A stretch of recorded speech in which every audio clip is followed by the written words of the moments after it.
Nama koronaavirasiin qabame manatti kunuunsaa jirtu akkas taanaan maal gochuun akka isinirraa eegamu isinittan hima. An Firaa'ol Balaayidha. Na waliin tura. Namni koronaavirasiin qabame tokko boqonnaa, nyaata madaalawaa, bishaan irra deddeebiin dhuguun isa barbaachisa.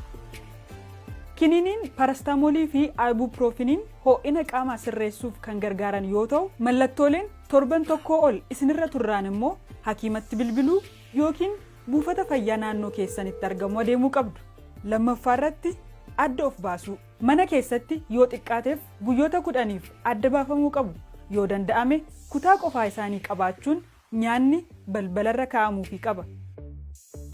Yoo mana tokko keessa jiraachuun dirqama ta'e immoo maaskii keewwachuu fi yoo xiqqaate meetira 2 walirraa fagaachuun barbaachisaadha. Maaskii immoo tuttuqqaarraa bilisa taasisuun of eeggannoon maqsuu qabdu.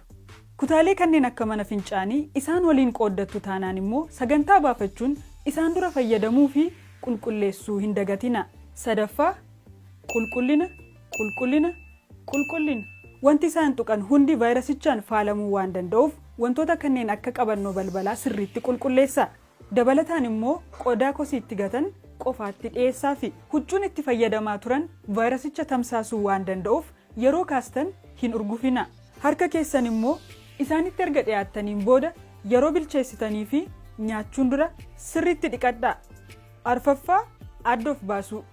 Namni mana sana keessa jiru hundi torbee 2f adda of baasuu qaba.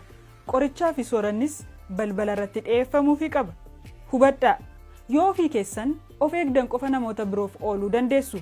Viidiyoo biraatiin hanga walitti deebinutti kaanis kunuunsa ofis eeggadhaa.